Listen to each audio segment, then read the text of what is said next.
Pokemon investing is currently in one of the biggest booming eras I have seen, and in fact, a quick glance at Google Trends and we can see that the search term Pokemon cards is getting the same amount of insane searches as it was during the 2021 boom. Though there is a catch why it's not all good news, which I will be uncovering throughout this video. However, before we get into the video, I am gifting one subscriber this Chi-Yu special illustration rare. So to know if you won this incredible card, if I reply to your comment with this Squirtle emoji, then well done, you've got this Chi-Yu coming your way. And if you are new here, please feel free to subscribe to the channel. Now, if you are a regular channel viewer, you would know that I love giving gifts to my viewers as I believe in giving back to the community. However, in this instance, I'm actually super excited to announce that I'm going to be giving away 60 packs of Japanese 151 in partnership with Drip Shop Live. So today's video is actually sponsored by Drip. So Drip is a live streaming platform which allows you to watch streamers rip packs and you can buy, sell, and engage with your favorite creators. Now, I will be going live on my YouTube channel and it will be syncing with Drip's platform on the 23rd of November at 4 p.m. Pacific Standard Time. Now, obviously we are in different parts of the world, though here is a graphic showing you what time this will be for other major cities around the world, so feel free to save the date and time. While watching the stream, you can put your name down for your chance to win a bundle of Japanese 151 packs, and if your name is selected during the time window, I will rip open the packs live and send you the pulls completely for free, so think of this as a free trial to the platform. Now, you can watch on YouTube, however, if you actually want to participate, I recommend you create a Drip account and get prepared. Feel free to use my referral link in the description, which you can get up to $250 of credit. Get on board and I'll see you November 23rd, 4 p.m. Pacific Standard Time. Now, with all that said, I should say the Pokemon TCG is growing very much in popularity, and that's not just a gut instinct. We have the data to prove it. And there's a reason why it's become so popular, which I am just about to reveal. Now, I think the main reason why it's such a chaotic time to be involved within the hobby is due to the fact of the insane demand as of late. The reason why Pokemon collecting has had a recent surge in popularity is because the quality of sets that have been releasing along with the TCG Pocket game. Now, to understand why the hype has been so overbearing, it's important to understand a bit of a timeline of the Scarlet and Violet era. Now, just keep in mind, this is a quick speed run of events, right? So the Sword and Shield era ended with fans being so connected to that era of collecting, and Pokemon was ready to move on to the Scarlet and Violet era.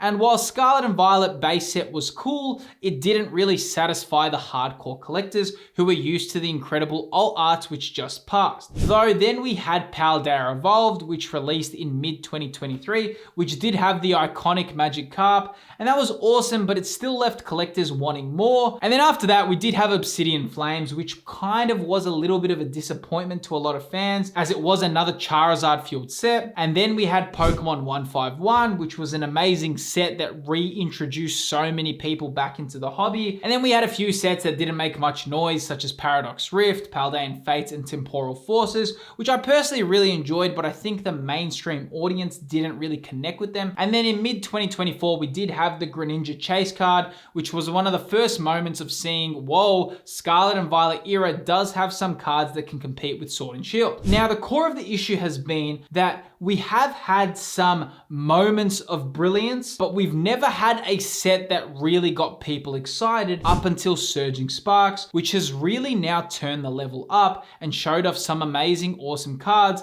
along with difficult pull rates. Now, while the hype for Surging Sparks was building and still is, Pokemon has now also announced Prismatic Evolutions, which is essentially Evolving Skies 2.0, and now with prices soaring from Surging Sparks booster boxes, and then you've got the Pokemon Center ETB, which is so hard to score, fans are back in the hot seat when it comes to collecting Pokemon cards, and thousands of fans are returning. Now, while this is really awesome for the hobby, it's been great for people who have been involved for a long time, because some people are now seeing their collections and cards grow in value. However, with this, it also has a bit of a catch, and that is if the hype dies down, some collectibles can drop off in price, and people who are over leveraged could be in for a big problem. I suppose one thing that I would tell a lot of newcomers who are entering or people who are just re-entering the hobby is to be aware that we are in a very big hype period right now. Like we are in a bull run of Pokemon cards and it's on everyone's minds, right? So Christmas is coming up. It's going to be a really chaotic time.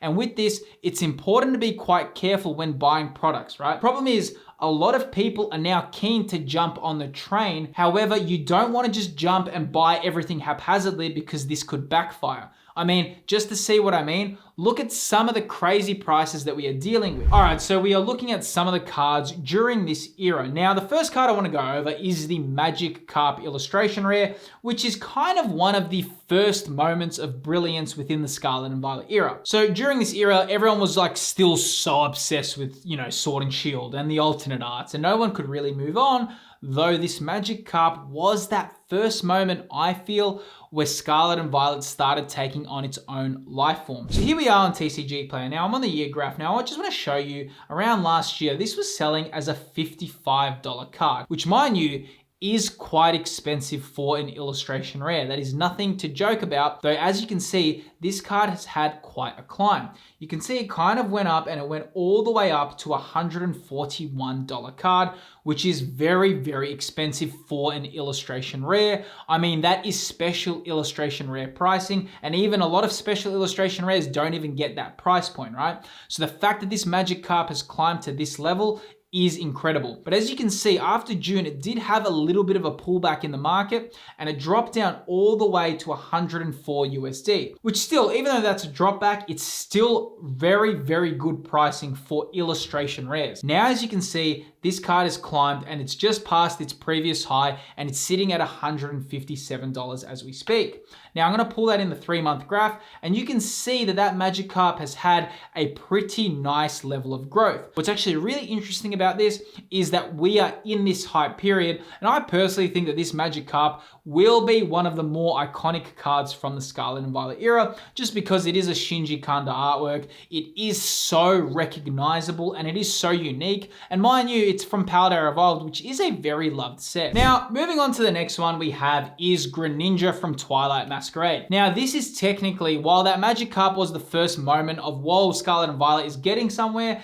the Greninja is technically the first big chase card of the Scarlet and Violet era as it released with Twilight Masquerade. Now, I don't want to get confused, but there was Charizard from 151, which did release before Greninja. However, the Greninja was actually the first card where it showed, whoa, straight out the floodgates, this is climbing. Whereas Charizard took a little bit of a while to get that rise, which I'm going to go over in just a second, but let's first focus on this Greninja. So I'm going to pull this into the year graph. Mind you, this Greninja is not even a year old. So you can see when Twilight Masquerade released, this was selling for 118 USD, which is still high pricing for Scarlet and Violet era standard. Though you can see what happened with this. This shot up pretty quickly, all the way to a $300 card. I'm gonna just pull that into the 6-month graph so you can get a good overview. Then that went down and it dipped down to around $264 in October. And as you can see right now, that's climbed up and it's currently sitting for 320 USD. And mind you, that's just for a raw copy, right? So you can see that the Scarlet and Violet era really is shaping up and having some really high priced cards. Moving forward to the next one, which I was just talking about, is the Pokemon 151 Charizard. Now I'm gonna pull this into the year graph. Now, as I said, as you can see on that graph right there as we're looking at it, you can see that enormous spike, right? So while this card was desired, it still wasn't like a moment of a huge brilliance when it released. It was sitting right when it released for around $115. Now, that is a pretty decent price for a special illustration rare. But as you can see, I'm gonna pull this into the 3-month timeline. You can see even in September, it was selling for 124 USD. Then check that out. It literally doubled in price, selling for 204 USD. Kind of tapered down to 180, and right now it's still selling for around $200. Very, very good pricing for this card. Not as difficult to pull as the Greninja, but nonetheless, this is one of the top chase cards of the Scarlet and Violet era so far, and it's going to be very interesting to see what happens. I also think with the amount of new people entering the hobby right now, that this Charizard is going to be one to keep an eye out for, because Charizard is such a heavily desired Pokemon, right? Now, moving on to the next one, which is a very recent card, and it is the Pikachu Special Illustration Rare from Surging Sparks. Now, this card is very touch and go.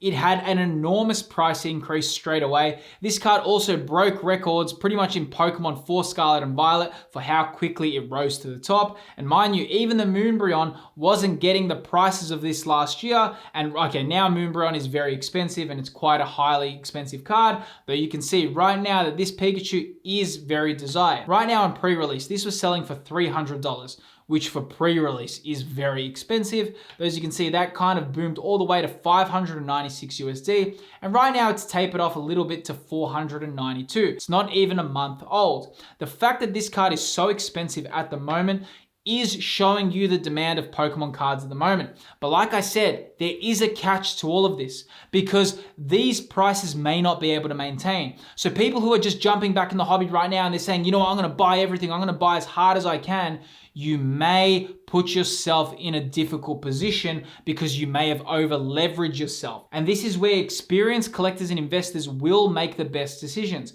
because a good rule of thumb is don't buy cards straight away. Wait a little bit of time to see where the market value is, because this Pikachu, it might keep going down, it might hold at this price point, we don't know yet. But a really good position to take is wait to see where the market price bakes in. That's a much healthier way to look at the market, right? Look, that's just my opinion over years of collecting Pokemon cards, though it is important to know that you do want to pace yourself and not just buy right now when you're in a hype period. You really want to see where it goes, because when this hype period happens, you can actually sell some cards and make some nice profit. Now moving on to the next card, which is the Umbreon VMAX from Evolving Skies. Now this card is seriously going to new heights. So I'm going to pull this into the year graph. I just want to take you through a journey of this card. Now if you don't know of Umbreon VMAX is literally, I would probably say it's the most iconic modern Pokemon card. It is from the Evolving Skies set and it's commonly known as Moonbreon, right? Very, very difficult to pull, very desired by collectors. As you can see, last year, this was one of the top chase cards selling for 539 USD. Now mind you, that Pikachu already exceeded that price within the first month, which is kind of crazy considering how highly in demand this card was. But you can see the price of this card kind of was going up and then it went all the way up to 958. Then it slowly tapered down. Now you can see the current price for this card is $1,368. This Moonbreon is about to hit 1,500 USD for a raw copy.